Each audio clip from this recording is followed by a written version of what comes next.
በስመ አብ ወወልድ ወመንፈስ ቅዱስ አሐዱ አምላክ። ሃይማኖተ አበው ምዕራፍ 78 በእንሱሪያ አውራጃ በቂሳሪያ በምትገኝ በዳና ሀገር ኤጲስቆጶስነት ወደ ተሾመ ወደ ሶክሲስ ቅዱስ ቄርሎስ የጻፈው መልእክት የመልእክት መልስ ነው። ቅዱስነትህ ወደ እኔ የላካቸውን መጻሕፍትን ተመለከትኩ። ከሌሎች መምህራን ጋር ታስተምረን ዘንድ እንዲቻል አውቄ ደስ አለኝ። ማስተማርንም ከመውደድህ የተነሳ በጻፍከው መጽሐፍ ከእኛ ጋር መነጋገርን ወደድክ። እኛም በልብ ያለውን እንጽፍልሃለን። ሃይማኖታችንም የቀናች ናት። እኛም መድኃኒታችን ኢየሱስ ክርስቶስ ሰው መሆኑን የቀደሙ አባቶቻችን እንዳመኑ እናምናለን። የእነዚያን መጻሕፍት በተመለከትን ጊዜ እንዳስተማሩን ፍለጋቸውን እንድንከተል በቀናች ሃይማኖታችን ላይም ሌላ ምንም እንዳንጨምር ልቡናችንን ወስነናልና። ጌታችን ኢየሱስ ክርስቶስ ሁለት አካል ሁለት ባሕርይ ሊባል ይገባልን ወይስ አይገባም ብሎ ፍጹም ሰውነትህ ይጠይቀናል። እኔም ስለዚህ መልስልህ ዘንድ እንደሚገባኝ አወቅሁ። እንዲህ ባለ ወራት መንፈስ ቅዱስን ከሚቃወሙ ሰዎች ወገን በክህደት በሽተኛ የሆነ ዲያድርስ የሚባል አንድ ሰው ነበረ። የምታጸይፍ የመቅዶንዮሳውያንን ሃይማኖት ከእነርሱ የሚያርቅ መስሎ በምዕመናን ጉባኤ እንደተገኘ ይነገራል። እርሱ ደግሞ በሌላ ክህደት ተያዘ። ከዳዊት ወገን የምትሆን ድንግል የወለደችው ወልድ በባሕርዩ ከቃል ልዩ እንደሆነ የእግዚአብሔር አብ ቃልም በሥጋ በገንዘቡ ልዩ እንደሆነ አስቦ ጻፈ። ጌታችን ኢየሱስ ክርስቶስን አንድ አካል አንድ ባሕርይ የሚል መስሎ ሁለት አካል ሁለት ባሕርይ ማለትን አንድ በማለት ሰወረው። ወልድ ማለትን አብ ለወለደው ለወልድ ዋሕድ ሰጥቶ ይናገራል። ዳግመኛ ከዳዊት ወገን የተወለደውን የጸጋ ልጅ ይለዋል። በባሕርይ ከተወለደ ከወልድ ጋር በጸጋ እንደሆነ ይለዋል። እኛ እንደምንለው እርሱ ተዋህደ አይልም። በጌትነት በክብር በስጦታ ብቻ አንድ እንደሆነ ይናገራል እንጂ። ንስጥሮስም ከዲያድርስ መጻሕፍት ምክንያት አግኝቶ ለእርሱ ደቀ መዝሙሩ ሆነ። እርሱም ጌታችን ኢየሱስ ክርስቶስ አንድ ወልድና አንድ ጌታ ብሎ እንደሚያምን ተናገረ። ከዚህ በኋላ የማይለይ አንዱን ከሁለት ይከፍልና ሥጋ ከእግዚአብሔር ቃል ጋር በስም በክብር በጌትነት ብቻ አንድ ነው ይላል። የወንጌልን ቃልና ስለ ጌታችን ስለ ኢየሱስ ክርስቶስ የተነገረውንም የሐዋርያትን ቃል ለያየ። ስለ ሰው የሚነገር የሰውነትን ነገር የሚያስረዳ አለ። ስለ እግዚአብሔር ቃል ብቻ ሊነገር የሚገባ የአምላክነትን ነገር የሚያስረዳ አለ ይላል። ቅድስት ድንግል የወለደችው ሰው ነው ብሎ በብዙ ወገን ብቻውን ወደ አንድ ወገን ይለየዋል። ከእግዚአብሔር አብ የተገኘውንም ወልድ ቃል ብሎ ወደ አንድ ወገን ለብቻው ይለየዋል። ስለዚህም ቅድስት ድንግልን ሰውን የወለደች ናት ይሏታል እንጂ እግዚአብሔርን የወለደች ናት አይሏትም። የእኛ ግን እምነታችን እንዲህ አይደለም። ከቅዱሳት መጻሕፍት ከቅዱሳን አባቶቻችን ያገኘነው ትምህርታችን እንዲህ ነው። አንድ ወልድ፣ አንድ ክርስቶስ፣ አንድ ገዥ ብለን እናምናለን። ይኸውም ከእግዚአብሔር አብ የተወለደ ቃል ነው። ለማይመረመር ለመለኮት እንደሚገባ ከዓለም ሁሉ አስቀድሞ አካል ዘእም አካል ባሕርይ ዘእም ባሕርይ የተወለደው ልደትም የማይመረመር ነው። ዳግመኛ በኋላ ዘመን ቅድስት ድንግል እርሱን በሥጋ ወለደችው። ስለ እኛ ሰው የሆነ እግዚአብሔር ቃልን ወለደችው። ስለዚህም ቅድስት ድንግልን ወላዲተ አምላክ እንላታለን። ሰው ሳይሆን ሰውም ከሆነ በኋላ አንድ ወልድ አንድ ክርስቶስ ነው። ከእግዚአብሔር አብ የተገኘ ቃል ሌላ አይደለም። ከቅድስት ድንግል የተወለደውም ሌላ አይደለም። የምናምንበት ከዓለም አስቀድሞ የነበረ ከድንግልም በሥጋ የተወለደ ይህ አንድ ወልድ ነው እንጂ ለመለኮት ጥንት የለውም። ከቅድስት ድንግል ስለተወለደ መገኘቱ ከዚያ ወዲህ ነው አንልም። አስቀድሜ እንደተናገርኩ ከዓለም አስቀድሞ የነበረ ቃል እርሱ ከእኛ እንደ እያንዳንዱ ሰው ሁሉ በሥጋ ከእርሷ ተወልዷልና። እንዲህ ብንልም በእውነተኛ ተዋህዶ አንድ እንደሆነ ከተናገራችሁ፣ ነፍስን ሥጋን ነስቶ ሰው የሆነ ከእግዚአብሔር አብ የተገኘ ቃል ወልድም አንድ ነው ካላችሁ፣ በውኑ ቃል ከሥጋ ጋር ተቀላቀለን ወይስ የሥጋ ባሕርይ ወደ መለኮት ባሕርይ ተለወጠን እያሉ የአቦሊናሪዎስን ክህደት ይዛችኋል ይሉናል። ስለዚህም በሃይማኖት ጸንተን ክህደታቸውን እናርቅ።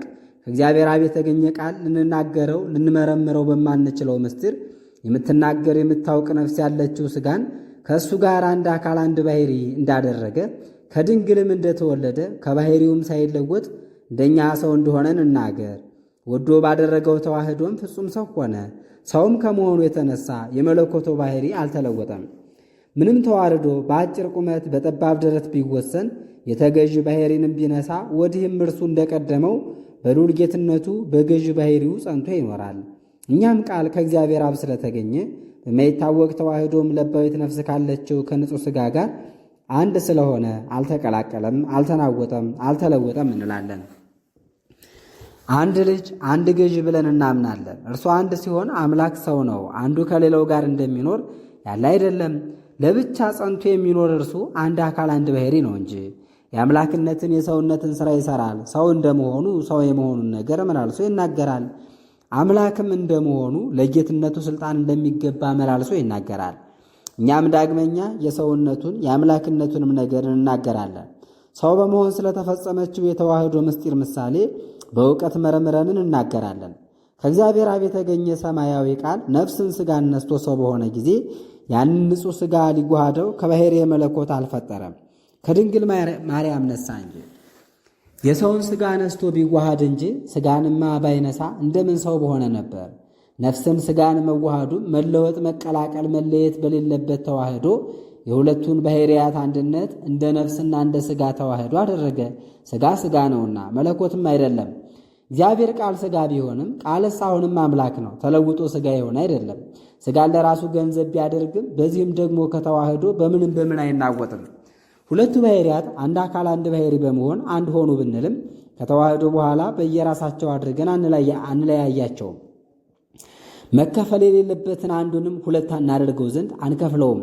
አንድ ወልድ አንድ እንደሆነ እናገራለን እንጂ አባቶቻችን ሥጋን የነሳ ቃል አንድ አካል አንድ ባሕርይ ነው ብለው እንደተናገሩ ተቀዳሚ ተከታይ የሌለው ወልድ ሰው የመሆኑን ነገር በልቡናችን እንደምናውቅ በነፍሳችን ዓይንም እንደምናይ መጠን ሁለቱ ባሕርያት በተዋህዶ አንድ ሆነዋልና አንድ ክርስቶስ፣ አንድ ገዥ፣ አንድ ወልድ ፍጹም ሰው የሆነ አንድ እግዚአብሔር ቃል ነው እንላለን።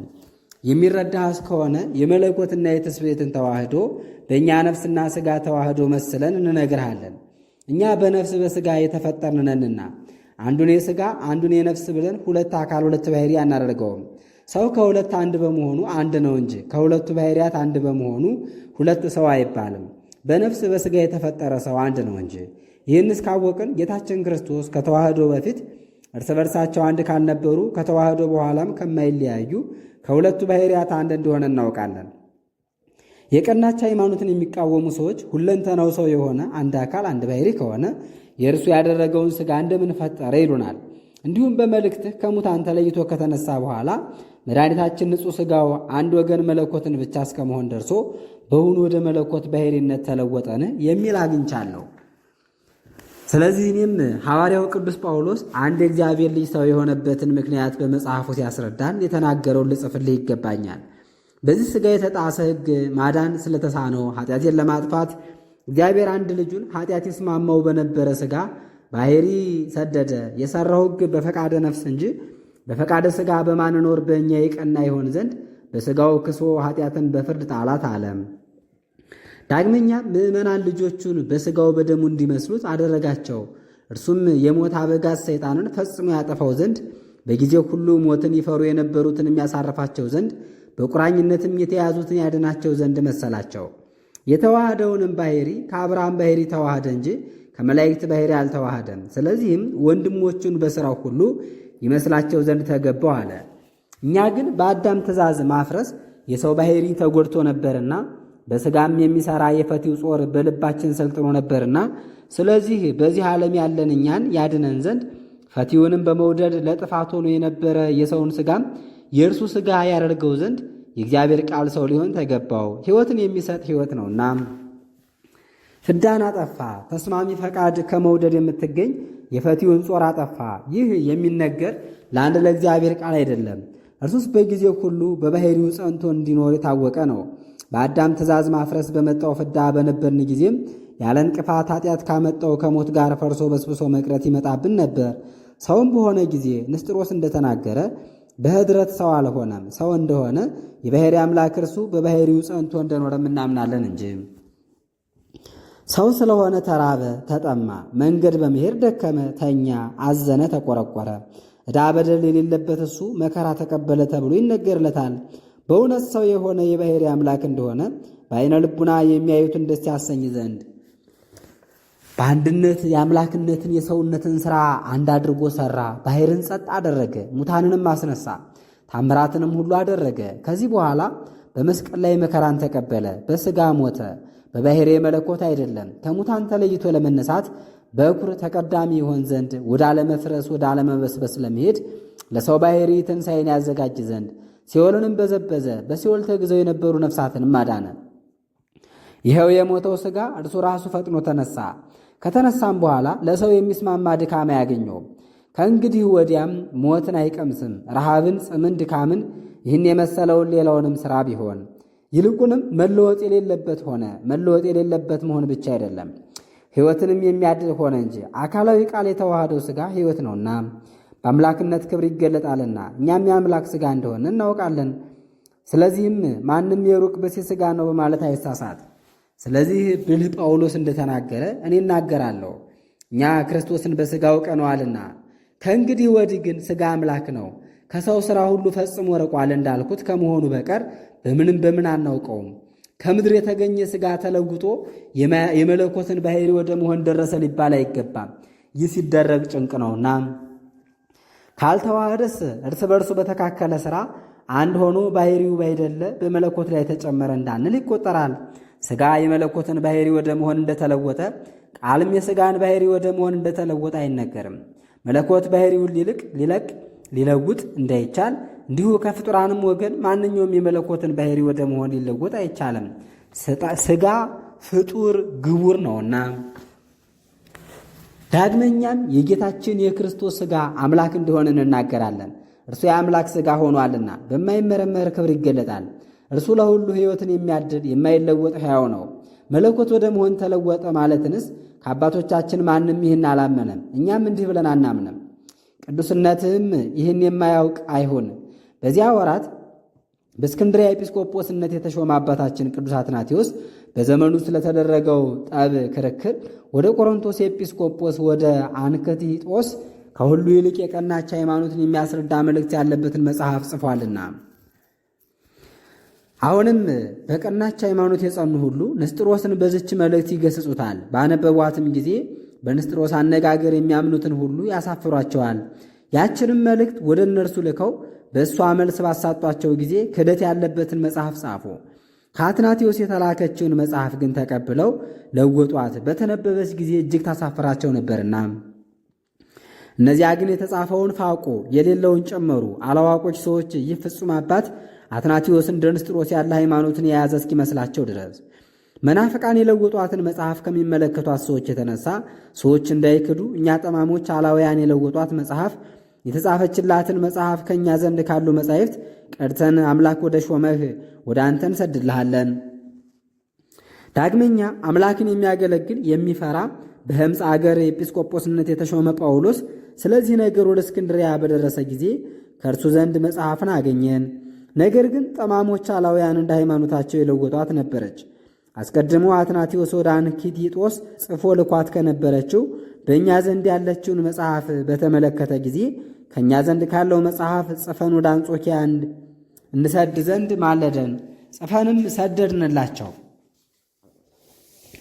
እኛ ግን በሥራው ሁሉ የሐዋርያትን የሰለስቱ ምዕትን ሃይማኖት ይዘናል። የምታጸይፍ የንስጥሮስን ሃይማኖት የሚቃወም መጽሐፍን ሁለት አካል ሁለት ባሕርይ ማለትንም የሚቃወሙ አናቅጸን ጽፈን ፈርተን እግዚአብሔርን ወደምታገለግል ወደ አንተ እንሆ ሰደድን። በዚች ሃይማኖት ከእኛ ጋር አንድ ከሚሆኑ ከወንድሞቻችን የሚነቅፉን ወይም ንስጥሮስን ባወገዝንበት በተቃወምንበት ነገር በጎ አላደረግንም ብለን እንደምናዝን አድርገው የሚጠረጥሩን ቢኖሩ ይህን ተመልክተው እኛ ስለ ክህደቱ በሚገባ በቀጥታ አውግዘን እንደለየ ነው ይወቁ። አሁንም እኛ በማውገዝ ጸንተናል፣ ክህደቱንም ሁልጊዜ እንቃወማለን። በብዙ ትረባን ትጠቅመን ዘንድ ትጽፍልንም ዘንድ ትጸልይልንም ዘንድ በእውቀት በሃይማኖት ፍጹም ለሆነ ሰውነት ይቻለዋል። የእንሱሪያ አውራጃ የሚሆን የቂሳሪያ ኤጲስቆጶስ ወደሚሆን ወደ አባት ሶክሲስ ከዚህ አዋቂ አባ ቄርሎስ ሁለተኛ የተላከ መልእክት ይህ ነው። ሃይማኖት ለሚወዱት ይገለጣል፣ ብሩህ በሆነ በዓይነ ልቡናም ያዩት ዘንድ የበቁ እንደሆነ ያስረዳል። ሃይማኖትን የሚወዱ ሰዎች ንጽሕት በሆነች በልቡናቸው ቅንነት የእግዚአብሔርን ነገር ይመረምራሉና፣ ለሚጠራጠሩ ሰዎች ግን ይሰወራል እንጂ አይገለጥም። እንደ ተጻፈ በጠማማ ግብ ጸንተው የሚኖሩ ሰዎች በልቡናቸው ጠማማነት ይሰነካከላሉና፣ እሊህ ክፉ ጥፉ በሚሆን ሐሳባቸው ከቀናች ከእግዚአብሔር መንገድ ይለዩ ዘንድ ሰዎችን የሚያሰቱ ዘንድ የማይገባውን የሚናገሩ ዘንድ ምክንያት ክህደትን ገንዘብ አደረጉ። አዋቂ ሰውነትህ የጻፈውን መጽሐፍ በተመለከትኩ ጊዜ ሐሰትን የሚወዱልህ በእውነት የማይነገሩትን ነገርም በውስጡ ባገኘሁ ጊዜ ይህን ተናገርኩ። ይህንም ለምን ምክንያት እንደተናገሩ አላውቅም። እነዚያ አማኑኤል ከሁለት ባሕርያት አንድ ባሕሪ ከሆነ ከተዋህዶም በኋላ ሰው የሆነ የቃል ባሕሪው አንድ ከሆነ እርሱ ያለ ጥርጥር በባሕሪው ታመመ፣ ሞተ ሊባል ይገባል ይላሉ። ይህን ጽኑ ሕግ የሰሩልን የቀናች ሃይማኖትን የወሰኑልን የከበሩ አባቶቻችን ግን ሁሉ የተፈጠረበት ከአብ ባሕርይ የተገኘ ቃል እርሱ ሥጋን ነፍስን ነስቶ ሰው እንደሆነ ተናገሩ። እኛም እነዚህ ቅዱሳን ከቃል ጋር አንድ ለሆነ ሥጋ የምታውቅ የምትናገር ነፍስ እንዳለችው የማያውቁ እንዳይደሉ እናገራለን። ቃል ሥጋ ሆነ ብሎ የተናገረ ዮሐንስም ሥጋ ብቻ ያለ ነፍስ ከቃል ጋር እንዲሆነ እንዳይደለ ያስረዳል። የምታውቅ ነፍስ አለችው እንጂ። ይልቁንም እኔ ነፍስና የሚያውቅ ልብ እንዳለው እናገራለሁ። ስለዚህም ወንጌልን የጻፈ አዋቂ ዮሐንስ ያ ቃል ሥጋ ሆነ ብሎ ተናገረ። ሥጋን መዋሃዱም ነፍስን ትቶ አይደለም፣ በመለወጥ ባሕሪን በመልቀቅ አይደለም። የባሕሪ አምላክ ሲሆን ራሱ በሠራው ሥራ ጸንቶ ኖረ እንጂ። ከድንግልም ሥጋን ነፍስን ቢዋሃድ እንደኛ ያለ ሰውም ቢሆን በባሕሪው ጸንቶ አንድ ወልድ ሆኖ ኖረ። ከዘመን አስቀድሞ እንደነበረም ሥጋ የሌለው አይደለም፣ ሰው ይሆን ዘንድ የእኛን ባሕሪ ለበሰ እንጂ። ከቃል ጋር አንድ ለሆነ ሥጋም የምታውቅ ነፍስ እንዳለችው የታወቀ ነው። እርሱም ከቃል ባሕሪ የተገኘ አይደለም። ቃል የተዋሃደው የሥጋ ባሕሪ ከመለኮት ባሕሪ ጋር ቀድሞ አንድ እንዳልነበሩ ልቡናችን ያምናል። ነገር ግን ቃል ሥጋ ስለሆነ አንድ ወልድ፣ አንድ ክርስቶስ፣ አንድ ገዥ ብለን እናምናለን። እርሱ ሥጋ እንደሆነ ብንናገርም ሰው በመሆኑ ነው። እኛም ከተዋህዶ በኋላ ሰው የሆነ የወልድ ባሕሪ አንድ እንደሆነ እንናገራለን። ግን በባሕሪ የመለኮት ሊታመም አይቻልም። ያ ሞት የሚስማመው ሥጋ በተዋህዶ ከጥንት ገንዘቡ ሆኖ እንደኖረ ተናግረን ቢሆን ቃል በግድ ሲታመም ይገባል ይሉ ዘንድ በተገባቸውም ነበር። ሕማም ሞት የሚስማመው ሥጋ ለእርሱ ከጥንት አልነበረምና። እርሱ ሰው እንደሆነ ብንናገር ግን ሰው የመሆንን ምስጢር በሌላ አነጋገር እንናገራለን። እርሱ ሥጋን ከአብርሃም ባሕሪ እንደነሳ በሁሉ ወንድሞቹን እንደመሰለ የተገዥ ባሕሪንም እንደተዋሃደ እንናገራለን። የሥጋ ባሕሪ ለእርሱ አስቀድሞ ነበረውና ያለ ጥርጥር በመለኮቱ ባሕሪ ያለ ውድ በግድ ታመመ፣ ሞተ ሊሉት ይገባል ብለው ጽኑ ነገር የሚናገር የእነዚያን ነገር አጠፋ። ሥጋም የሚታመም ቃል የማይታመም መሆኑን በማወቃችንም ስለዚህ ነገረኛ ቃልን ከሕማም አናወጣውም፣ ሥጋ ገንዘቡ ነውና። ዳግመኛ ስለዚህ ሰው እንደመሆኑ ከኃጢአት በቀር የሥጋ ገንዘብ ሁሉ የቃል ገንዘብ እንደሆነ እንናገራለን። ዳግመኛም ሥጋን የተዋሃደ ቃል አንድ አካል አንድ ባሕሪ ከሆነ እንኪያስ ከሁለቱ ባሕርያት አንዱም አንዱ በመጉደሉ አንዱ ለአንዱ ተጨማሪ በመሆኑ ያለ ጥርጥር ያለ ውድ በግድ እርስ በርሳቸው ተቀላቀሉ ይላሉ። እነዚህ ጠማሞች በእውነት አንድ አካል አንድ ባሕሪ እንደሆነ የቀና ሃይማኖትን የማያውቁ ሆኑ። አንድ ወልድ በእውነተኛ ባሕሪው አንድ ከሆነ በማይመረመር ልደት ከአብ የተወለደ ቃል የምታውቅ ነፍስ ያለችውን ነው እንጂ ነፍስ የሌለውን ሥጋ አልተዋሃደምና። ነፍስን ሥጋን ተዋህዶ ከድንግል ተወልዷልና። ስለዚህም ሁለት ባሕሪ ሁለት ገጽ ወደ መሆን አይከፈልም። እንደ ቀደመ ግብሩ አንድ ሆኖ ኖረ እንጂ ያለ ሥጋ አይደለም፣ ከሥጋም ተለይቶ አይደለም። ሥጋ ገንዘቡ ነውና መለየት በሌለበት ተዋህዶ ነው እንጂ አንድ ሆነ በሚል በቃል ኅድረት መቀላቀል ወይም ከዚህ ሌላ መለየት እንዳለበት በሥራ ባጠራር አያስብም። ስለ መለኮትና ስለ ትስብእት ተዋህዶ በምን ምሳሌ ይህንን እናገራለን? አንድ እግዚአብሔር ልጅ ነፍስን ሥጋን ተዋህዶ ሰው በሆነ ጊዜ አንድ ነው ብንልም እርሱስ እነዚያ እንደሚናገሩት አልተቀላቀለም። የወልድ ዋሕድ ባሕሪ የሥጋን ባሕሪ ወደ መሆን አልተለወጠምና የሥጋ ባሕሪም የቃል ባሕሪን ወደ መሆን አልተለወጠምና እያንዳንዱ አካል ባለመለወጥ ባለመቀላቀል በባሕሪው በግብሩ ጸንቶ ይኖራል እንጂ። የመለኮትንና የትስብእትን ተዋህዶ አሁን በተናገርነው አነጋገር አወቅ ነው። የማይመረመር የማይታወቅ ተዋህዶንም በዚህ ተረዳን። ሥጋ የሆነ ወልድ አንድ አካል አንድ ባሕሪ ነው ብለን እንደተናገርን በባሕሪ ብቻውን ልዩ የሆነ ግን ፈጽሞ ተዋህደ አይባልም።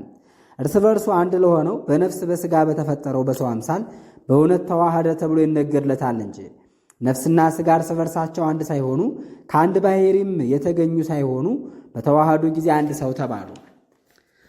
ለተዋህዶ የባሕሪ መለወጥ አለበት እንደምን ይባላል? ሰው የሆነ የቃል ባሕሪ በስም በሥራ አንድ ከሆነ ባሕሪ ከጎደለ ወይም ኀዳሪ ከሆነ ይህ ነገር መቀላቀልን ኅድረትን ያመጣል የሚሉ እነዚያ ጽኑ ጽኑ ነገርን ለምን ይናገራሉ?